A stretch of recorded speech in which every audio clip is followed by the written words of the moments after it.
Ah, welcome to the One Beer Podcast. I'm Joe Carberry. The One Beer Podcast is presented by 805, a light, refreshing beer from California's Central Coast. It's best served cold and easily enjoyed everywhere. Look for the black and white can or find it on draft. A big resurgence came after my dear friend Keith Malloy released that wonderful body surfing movie, Come Hell or High Water. And it's like, I feel like a lot of body surfers came out of the closet like, yeah, we have a surf movie now. And we're kind of cool. We're an action sport. And it's just another way to enjoy the ocean.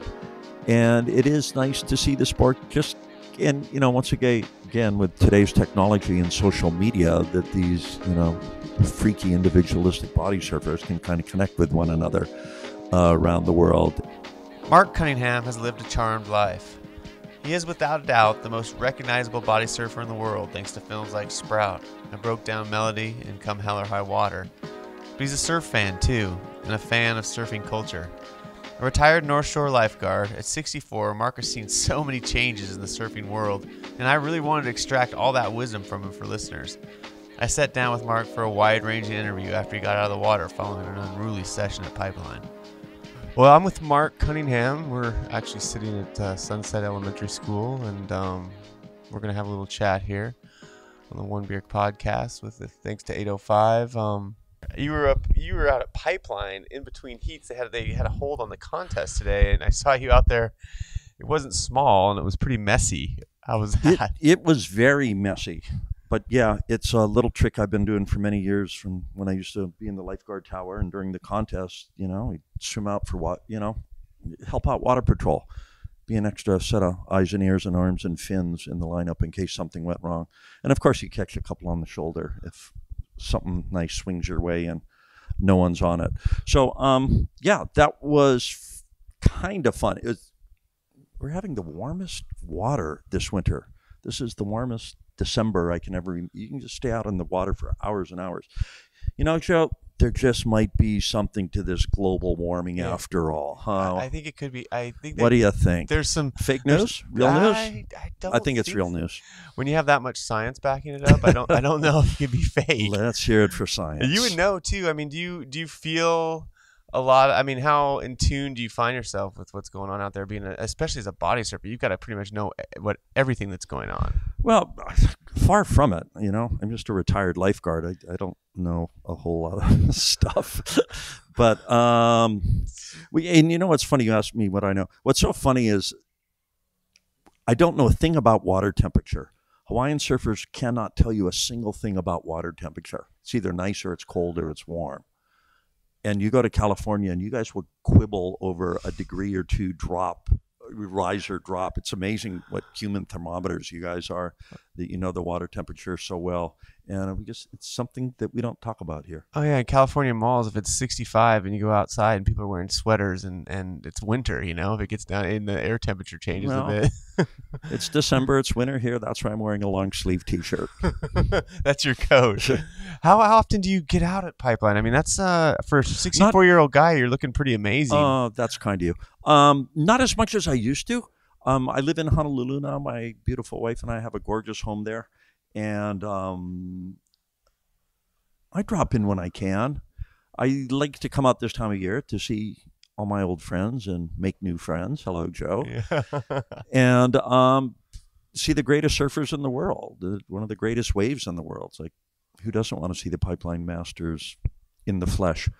But, it's kind of weird. I'm 64 years old, and I lived and lifeguarded right on Kainui Road, right there, and worked right there at Ehukai for just under 20 years. I've had my share, and I still love it, and it's still inspiring, but I don't want to sound like that bitter old guy, like, oh, God, you should have seen it the winter of 78. But you should have. But, it was different. Everything's changed, and just like everywhere and every lineup in the world, there are more people, and it's more crowded, there's more pressure for waves. And I mean, there were crowded days back then also. But anyway, I still need to get in the water. I still need to catch waves, but I just find that a little goes a long way. I don't need as many waves, or my sessions don't have to be nearly as long. I just need to get the swim and feel the energy. And if I get one or two, I'm stoked. It's funny you say that. I've heard a couple of people talk about the crowds and things like that, and that's kind of everywhere with surfing. But I come over here, I'm lucky enough to visit the North Shore, and I wonder if the community just sometimes gets overrun by this. The 6 weeks on the North Shore is just too much for everybody. It's just pretty crazy. It's pros and cons to it all. The whole it pumps millions of dollars into the local economy here. Restaurants, jobs, vacation rentals, and the whole controversy about that right now in Hawaii or on Oahu. They're the grumpy locals and who it's too crowded, can't find a place to park, traffic's insane. Oh my God, I've got to stand in line at Foodland. I can't find a parking place at Foodland, yada, yada, yada. And most people realize that it's kind of a short window. Triple Crown's in town for just about a month, but it's like a big reunion too. There are people that have been coming here, surfers and folks in the industry. They've been coming here for years and years, and they have families and friends and photographers, and it's kind of a nice end of the year reunion is how I like to look at it. Yeah, everybody seems to... I look forward to spring. Don't get me wrong. When the circus leaves town, I'm seriously looking forward to the new year. Yeah, it seems like a lot of people are working so hard, and that somebody told me that they leave and everybody gets kind of sick for a little bit because they've been working so hard, and like it has to come down. It's close quarters, definitely. You are working now with a couple of environmental groups. I saw this art project really cool in the beach park over there, and I'll try to get a GoPro shot to run with this piece. Thank you. But, wait, I thought podcasting didn't have pictures. I thought it was just yakety yak. I'm gonna go do hair and makeup now. We got to get some visuals of the art project. Okay. It's all these. It's like wiffle balls and golf balls and pieces of human debris. It is plastic pollution. It's all things that I have found on the windward beaches of Hawaii between Kahuku going all the way to Makapu. And, we're part of the North Pacific garbage patch. And when usually we have trade winds. Our trade winds usually blow with global warming, it's changing. Our trade winds used to blow on that windward side of the island 75% of the year, say 80% of the year. And along with those trade winds on the windward side, all this marine debris that's floating on the surface. And so what I have there is there's a layer of plastic black tires from toys and barbecues and whatever else. What else do I have there? Lids from Nescafe instant coffee, Nestle's Nescafe. They're one of the world's biggest polluters when it comes to plastic pollution. What else do I have there? The balls, like you said, a lot of people hit golf balls into the water. Yeah, and it's basically what you're getting at is it's just what made it really cool is how relatable it is, because it's little pieces of with stuff that we've all lost. Everybody's had out there. No, you're right. I purposely sort of chose those objects. A lot of them are toothbrushes. Like, what the fuck are toothbrushes doing in the ocean and then washing ashore on my beaches? It's like I throw my toothbrush away and I hope it goes to an incinerator. In Hawaii, we burn most of our trash. We used to landfill it. But it's like, and then all those bottle tops why'd they end up in the sea? And it's kind of a mystery to me. A lot of this is litter that maybe washed down a drain and into a stream and out to sea. Maybe it got tossed off a fishing boat or a cruise liner or a big, who knows where it came from. But it's so sad. But I did purposely choose sort of everyday objects in our lives. And then there are all the plastic containers of soap and suds and bottles and those single-use plastics, a lot of them. And on the flip side of that board was a beautiful artwork by Ethan Estes. And Ethan is an environmental artist and out of Santa Cruz area. And he uses that heavy-duty marine rope or ply, that nylon rope that commercial fisheries use, and that is part of nets and in longline fishermen.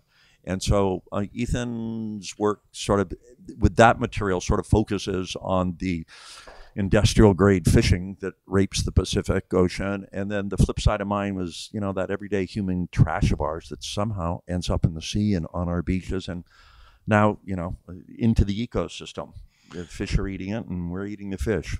And who are the two main organizations that you're working with on that? Here locally, a big shout out to Kukua Hawaii Foundation, the Johnson Family Foundation, and Sustainable Coastlines Hawaii. My dear friend Kahi Picaro founded Sustainable Coastlines quite a few years ago, and they're the largest beach cleanup group here in the 50th state.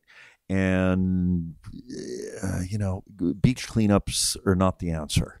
It's turning off the tap. It's holding the producers of all these plastic products responsible for where they end up at the end.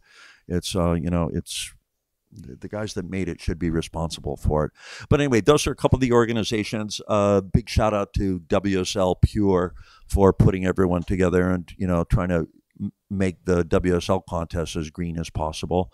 Bureo, who else was there? I know there are a few others. Hydro Flask, obviously.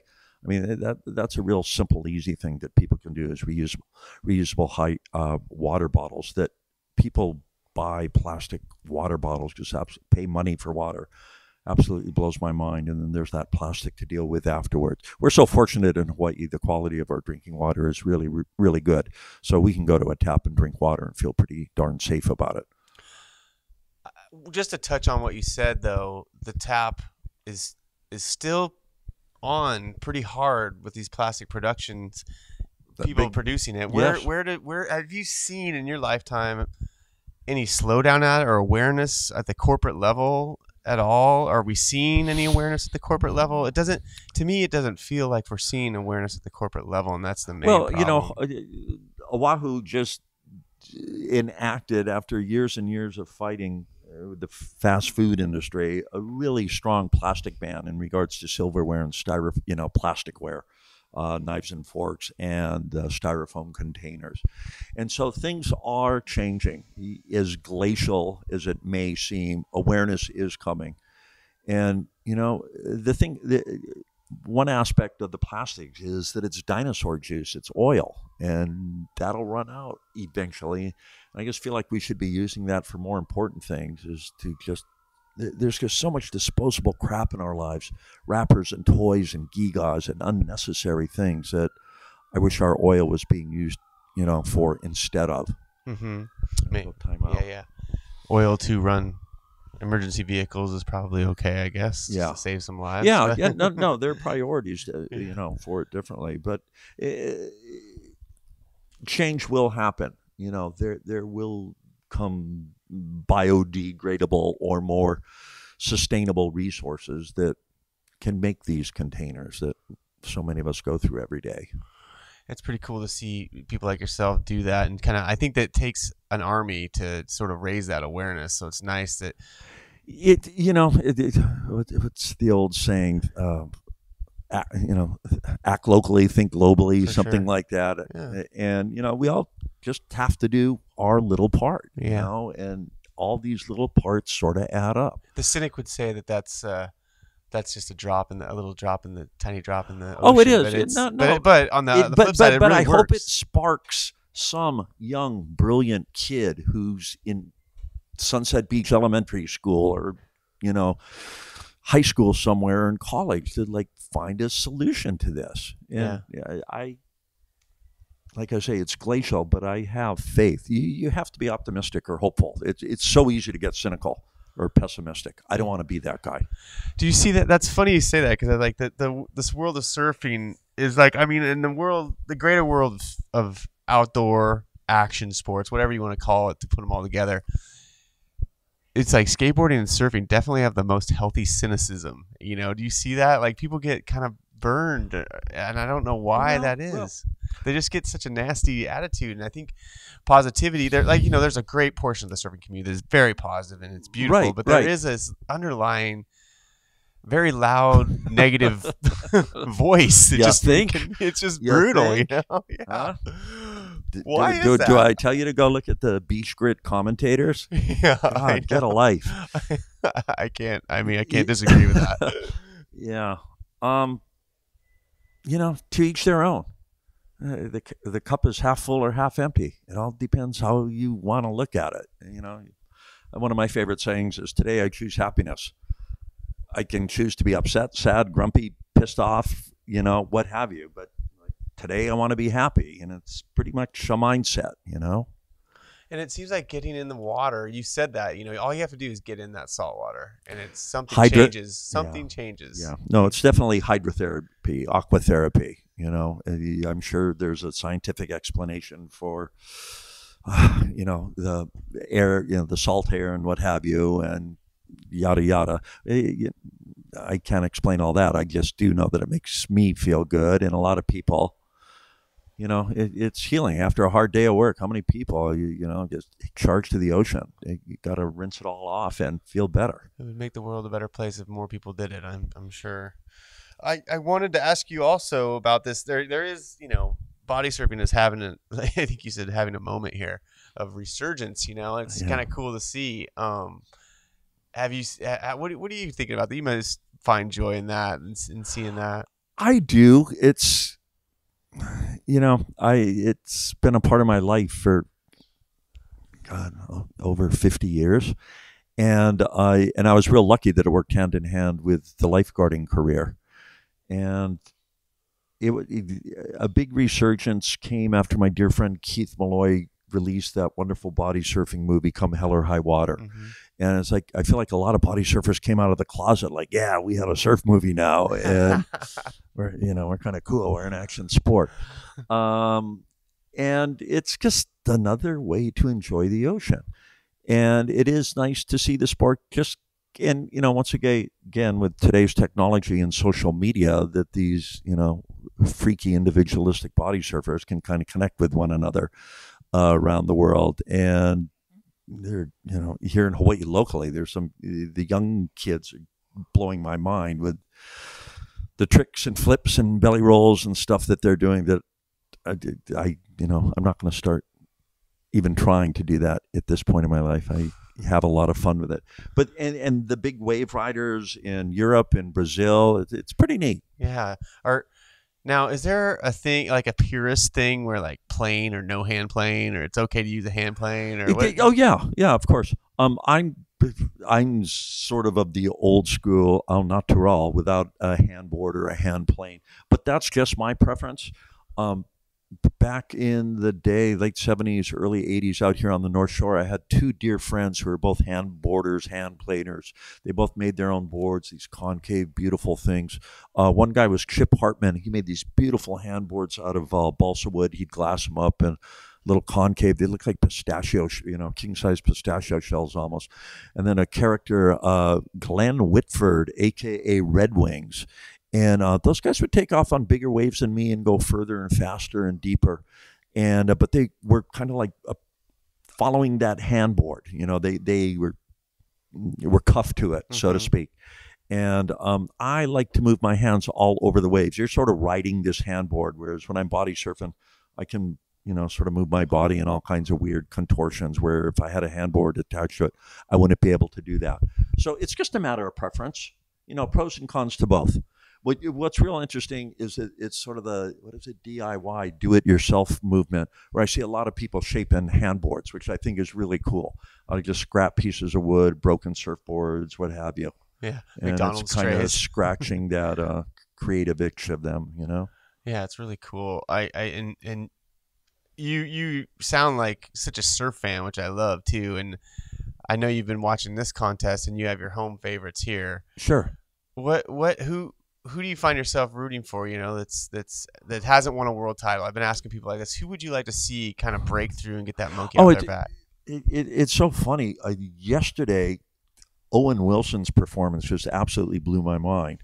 I mean, he was in the running for a world title a while back, and he was just absolutely charging. And then he went down in this round today. I'm a goofy footer, so I kind of root for the goofies, And who else would I root for?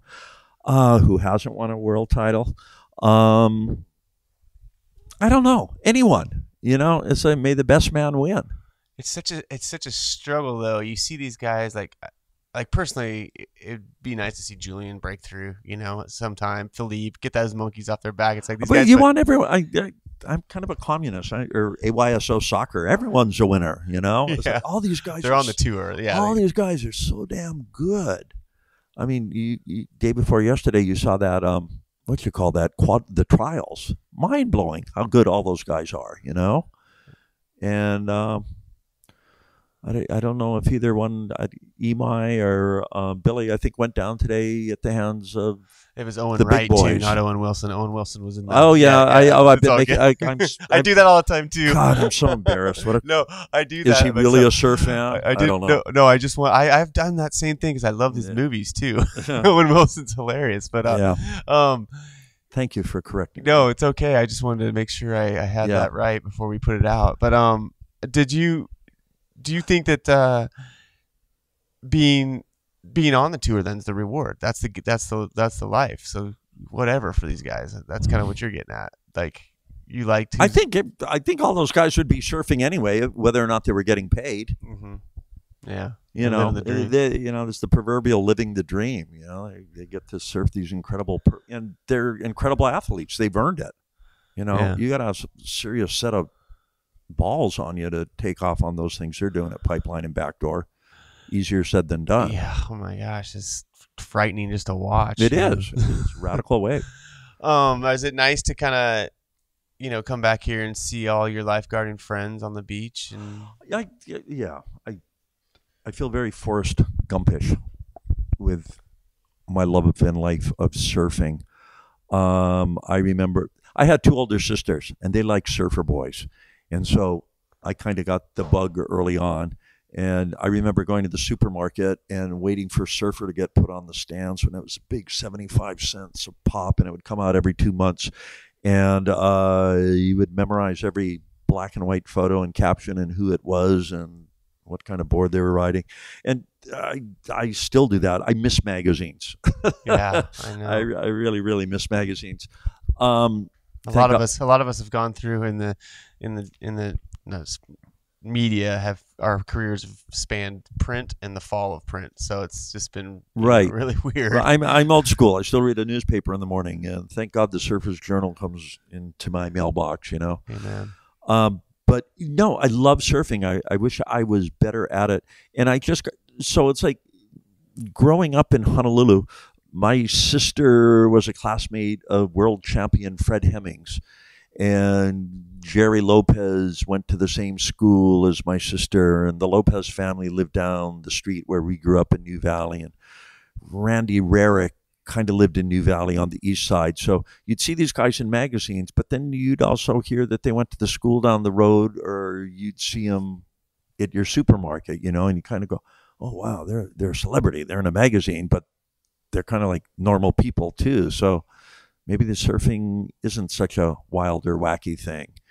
And like I said, it went hand in hand with the lifeguarding career. And my first winter out here lifeguarding was 76, and that's when IPS, ASP, WSL, created, Peter Townend, the first world champion. So it's kind of fun to be at the starting line for pro surfing, so to speak, in Hawaii. Anyway, it's been all over the world, but that it always sort of came to the North Shore for its finale. It was always kind of fun to see all those surf stars. Is it pretty and see the best surfers and the best waves. It's totally. Yeah. Is it crazy to see where it's gone? Like it's like I saw the prize money where the first one was like. It was like $1,000 or something. Right. And now it's 600,000 or 700,000. I mean, you look at all major league sports, basketball, baseball, football, and these guys are all millionaires. And, I know a handful of the top pros are also. So good for them. Yeah. I think it's awesome. If if the market will support it, great. Yeah. And you got to look at from Sprout to, the movies you've been in, and you got to look back and just, you lived a charmed life for sure. A well-recognized body surfer. Well, you had a lot of skill too, but that's like it's a magical run. I thank you. That's very kind. Yeah, it boggles my mind that people recognize me. It's like I'm just this, like a float on the top. I'm a coconut on the surface of the water that gets pushed by waves every now and then, and somehow just I don't know. There's an old saying, and I've heard it attributed to couple different people. I think Woody Allen was one of them, another old, longtime pro golfer, Lee Trevino. I think I've heard it attributed to him. And it's something to the effect of 95% of success is showing up. I showed up. I came to work, I was very fortunate. My office happened to be at Pipeline. And I go in the ocean and I show up and I'm stoked and I talk to people and I picked up a few paychecks along the way from Quicksilver and Nixon, and I feel very blessed and fortunate for that. And even if I didn't get those things, I still would have been a lifeguard and I still would have been body surfing. Yeah. You lived an authentic life for sure, Mark. Well, that's kind of you to say. Who's to judge, Joe? I don't know. I feel pretty good about it. I sleep real good at night. You should. I appreciate you taking the time. I really do. I know it's. Thank you for your interest. I don't know. I hope what I have to say make someone feel good or inspire someone or follow your path. I did the proverbial do what you like. Your job, do what you like, and I really like. Being a lifeguard is just super rewarding. You help people, you save lives, and do what you love. You never work a day in your life. There you go. There are all those cliches, and I poor as a church mouse financially, so to speak. But the cast of characters who are in my life and the travels that I've gotten through lifeguarding and body surfing, I feel very fortunate. Well, thanks a lot for coming on. Aloha, Joe. Happy holidays. Thank you. Thanks for listening to the One Beer Podcast. 805 Beer would like to remind you to drink responsibly and chill.